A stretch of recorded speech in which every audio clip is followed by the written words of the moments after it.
Hello and welcome back to Suspended Fanimation. It's been a long time since I've seen y'all. Seems like years. But we are doing, tonight I'm doing Gotham Season 5, Episode 1, Year Zero. I've been watching Gotham since the beginning. It's been a huge train wreck, but an enjoyable train wreck. Something that you can't really look away from, but at the same time has some really interesting takes on Batman characters.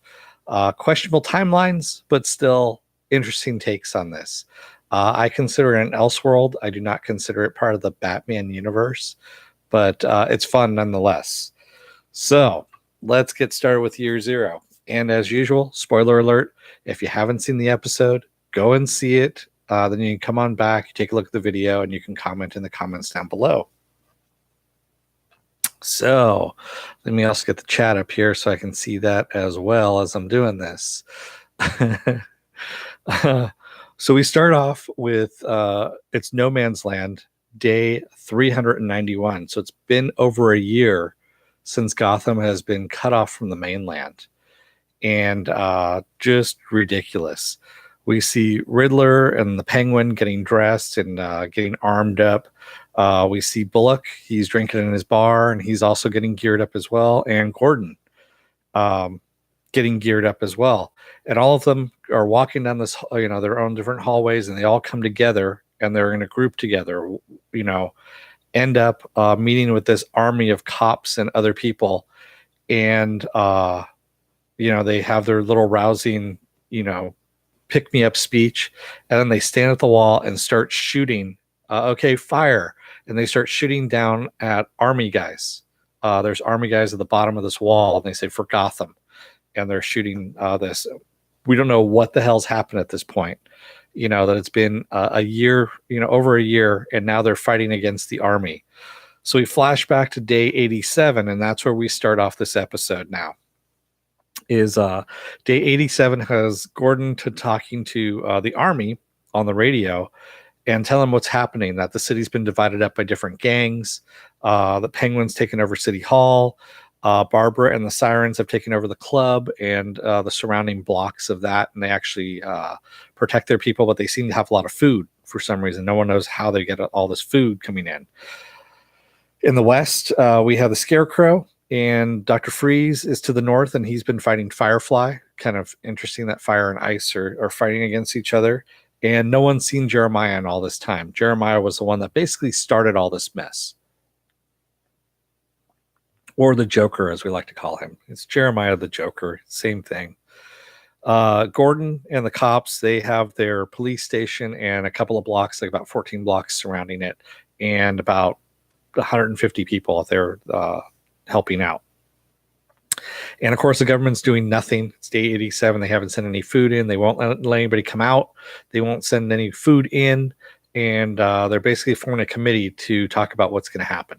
So pretty shitty of what's going on with the government on this. In the meantime, Selena, who had been shot by Jeremiah, needs to have a surgery in order to have the bullet removed from her spine before her spine turns to jelly, and basically she's going to die. So the doctor says, okay, we're going to do this because we can't get her out at this point. In the meantime, a near riot almost breaks out of the police department over food, and Gordon, quells that shit pretty fast. And they have 1 month of food left and almost no ammo. And of course, the government won't take people out and won't help them. So they're pretty much screwed at this point. The Riddler, in the meantime, he wakes up on the rooftop. He doesn't know how he got there, where he's been.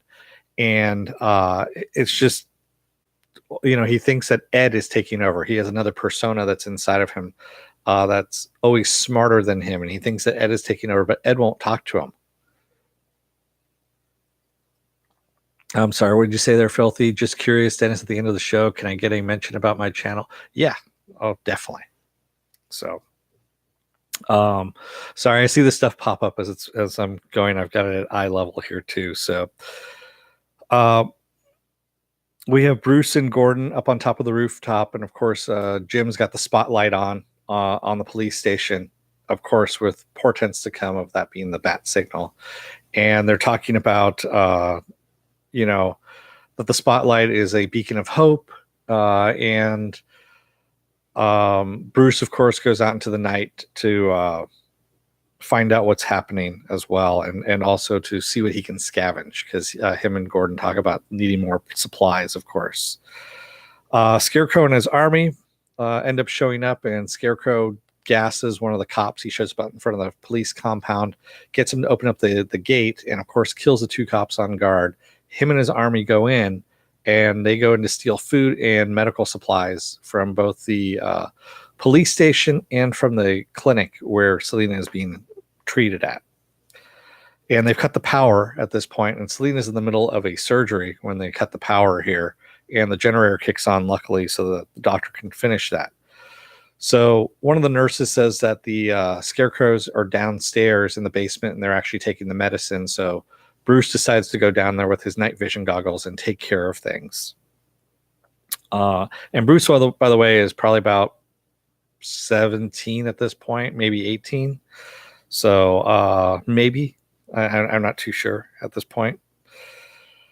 So, and also Gordon goes down to go and check out the generator in the police station. So Gordon runs into the Scarecrow. They end up fighting, and Scarecrow doses him with some gas, some fear gas, which Gordon's been through before and doesn't work on him. He's like, yeah, fuck that. And so he beats back the Scarecrow and chases him off. In the meantime, Bruce is fighting Scarecrow's men down in the clinic basement, and he's beating the crap out of them with his night vision goggles on until the power comes on and blinds him, and they take off with the medicine. So they've gotten the food and the medicine from the police precinct, and all they have left is like a week's worth of supplies for all those people, if they're lucky. So Bruce is like, okay, you know what? I'm going to have some food and medicine flown in, even though there's a no-fly zone going on over the city. He goes, I've got a helicopter that's coming in. So screw that. We're going to have this going on. Selina's surgery was successful, but she's never going to walk again. And a nurse, some really creepy nurse, keeps telling Bruce that he needs to go. If he really wants her to get cured, he needs to go and see the witch. Just the witch. That's all we hear is the witch. And Bruce looks at her like the way the rest of us looked at her, like, what the fuck are you talking about, you crazy woman? And what are you still doing here? In the meantime, Penguin is making a deal with Barbara's people to give them 1,000 bullets, because he's manufacturing bullets for 1,000 pounds of meat. In the meantime, he's actually starving the people that he's forcing to work to make the bullets. And as a result, they're having a lot of misfires that are going on. And Penguin's pissed off about this. He goes, that's nonsense. These bullets are perfectly fine. He shoots up into the air. One works. And the second one, of course, misfires and almost takes out his hand. And, he's basically telling the calculator, no, we can't feed them anything. They're going to have to just work harder. That's all. And of course, feeds his dog the steak that he was just was overdone as far as he was concerned. And by the way, the dog's name is Ed. For Enigma, because they have their little spat still going on. So in the meantime, Bruce's copter comes in and gets shot down by a missile. We don't know who the missile comes from, and the cops end up going over to go and see where it is. They said it's over in Lowboy's territory. So the Lowboys have gone over and grabbed the copter at this point. They've dragged it into a building and are looting it. And that's when the Penguins guys come in, and they kill the Lowboys to take the loot that's been inside the copter. And who shows up are the cops? And the cops are like, no, what? We need to get that stuff. We need it back. We've got hungry people. We've got, children, elderly people, that kind of thing. And Penguin's like, yeah, I don't think so. I'm going to take it all. And at this point, Tabby shows up and starts killing Penguin's men, and gets a drop on him and has a gun on him. And just as she's about to kill him, there's a misfire. And what does he do? He pulls out his knife and plunges it into her chest. I mean, just full on plunges it into her chest where there's blood squirting out and everything. I was kind of surprised for a Fox show at 8 p.m. that they were going to show something like that. And then you hear Barbara scream. She has just shown up, and because Tabby is dead at this point. And Barbara pulls out her gun and just starts firing wildly. And the cops take cover. They start firing at Penguin's guys. Penguin's guys are firing at Barbara. The cops run out of ammo because they didn't have that much ammo to begin with. But who shows up to save the day?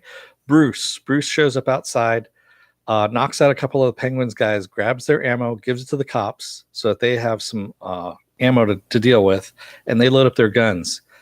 And in the meantime, Gordon is trying to negotiate with the Penguin and say, hey, you know what? He's got Barbara laying on the ground because Penguin has shot Barbara in the shoulder, and he's going to kill her. And Gordon says, you know what? If you let Barbara go, we'll split up the goods 50-50. You take half, we take half. And Penguin's like, no, I don't think so. I'm going to take it all, and I'm going to kill Barbara. And that's when Gordon shoots him in the leg. Again, this is the same lame leg that he just got fixed. And Penguin's men leave. They take off. Barbara leaves, and the cops end up loading up everything into the back of the car. So they've got their goods, but they've only got enough for 6 weeks now. So it's only kind of a Band-Aid at this point. And, of course, no one's going to be coming flying back in again because I think Bruce's pilots are dead. They didn't actually say anything about it, but I'm pretty sure that's what happened. So in the meantime, we're back in the police station, and some freaky girl in a mask is looking at the map that Gordon had on the desk by his radio of showing where all the gangs are in Gotham. And we see the street demons, and Zazaz has his own little location, all that kind of stuff. And we start hearing on the radio someone calling for Gordon. Gordon picks up the radio and says, who is this? And she says, it's a friend. You just let you know, we've got some friends across the river. We're going to help you out. And he says, who is this? And got nothing but dead air at this point. So Ed wakes up again in a dumpster, and he's wondering what the hell's going on. And the Riddler wakes up in the dumpster. He's wondering what Ed is doing with him, where he's taking him and what everything's leading to at this point. We don't know exactly for sure. We do know at day 391, he's got his shit together, but for some reason now he doesn't. Barbara says goodbye to Tabby, and of course vows to kill Penguin at this point. Penguin puts a bounty on Gordon because, of course, he shot him in the leg again just after he got his leg fixed. Selena, in the meantime, tries to kill herself. She rolls out of bed. She can't walk. There's a scalpel sitting on top of a table, and she tries to kill herself. And they inject her with some of the new drugs to knock her out, and then they're going to strap her down. And at this point, the creepy nurse shows back up again and tells Bruce to take a look at, the witch, to go to the witch. And he's like, where can I find the witch? So he's going to go and find the witch. Next episode is what we have. And finally, we have a half-starved kid comes into the precinct and tells Gordon that he basically came from across town looking for Gordon for his help, that he needs to save his family. That Gordon needs to save this kid's family. And Bullock says this kid must have gone through a couple different factions in order to get here. So, we need to do something. So Gordon tells everyone to suit up. This is the reason why they're there. And that's where we end the episode. So yeah, it was a damn good episode. Actually, it started off a little slow, but then it picked up. And and I should say that map that we saw the creepy girl looking at, she actually tagged it with a Joker tag as well. So we have the Joker eyes and then the ha ha ha ha as a smile across the map. So we know that Jeremiah. Jerome is his dead brother, is back at some point here. So really kind of cool. So the filthy news. The filthy news is actually a good friend of mine. Go and check out his channel and give a little plug there while we're here. He's also here on YouTube. Go and check him out. And you're here on YouTube, right, Filthy? Do you have anything else that's going on? Do you have a website at all? And I don't know if the witch is James's ex, to tell you the truth. I don't think that it's not Barbara, but Leslie. I don't think it's Leslie. Slurmy, he covers news. He does more focused news. So all of his, he'll take a news item, the filthy news, and yeah, definitely put the links in the chat there, Filthy. That's perfectly fine. So he will actually take a news item and do a video on a news item. Unlike what I do on Saturdays, where I have my potpourri of news that I scatter everywhere. Yeah, there you go. He's got a good link up there. So check him out. Let's see what else we have. I'm going to switch up there. Hey, Osaro. Nice to have you aboard, Osaro. Slurmy Scott says, I'm watching Parasite, the maximum from Japan. It's interesting. Alien possesses a boy's right hand. That sounds like it's porn, but I'm not going to say anything more than that. That's all I'm going to say. So yeah, I'm looking forward to seeing how this plays out. Like I said, I don't consider this a true Batman story. It is an Elseworlds, as far as I'm concerned. Yes, I know it ends at the end of the season. We will see Batman, which is good. They keep giving glimpses of him in the previews, like where they're showing all little bits of every episode that's coming up. So I am definitely looking forward to that. And I like the guy who plays James Gordon. I like the guy who plays Bullock. I like the guy who's playing Alfred, even though it's a weird, it's not the Alfred that I know. It's kind of a little weird Alfred. It's better than Smallville, Filthy. I think it's a lot better than Smallville. Smallville never really touched on a lot of the hero stuff. It came close, but it was like tangential more than anything else. This is a little bit more. We get a lot more of the villains, which also brings up the question too. So if Batman is Batman at age 30, and here we have Bruce Wayne at what, like 16, 17, somewhere around there. By the time he becomes Batman at 30, all his villains are geriatric. So of course he can beat the shit out of them at any point in time because they're all feeble and they've already had their villainous careers going on for a while now at this point. So he's the new blood that's kicking the shit out of the old men. That's pretty much what it is. Except for Jeremiah, who is the same age, roughly around the same age as he is, which is kind of weird as well. I always thought of the Joker as a little bit older than Batman, like about 10 years older than Batman, somewhere around there. I didn't watch it, Filthy. I haven't seen the finale of Titans. Yeah, I just haven't gotten to it. But so if you like what you see, click on the subscribe button down below here. Also hit the bell so you get notifications of when I'm going to do some new stuff, when I'm going to be on. And then also I am on Facebook. You can find me there. You can find me on Instagram. You can find me on Twitter. You can find me on my own page as well. I have a webpage, suspendedfanimation.com.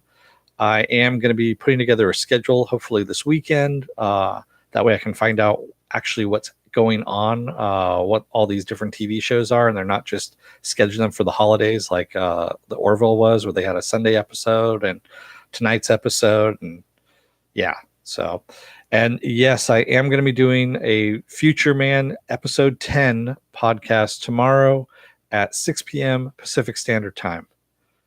So definitely finishing that up, and hopefully that should finish up just in time for the season 2 premiere on January 11th for Future Man.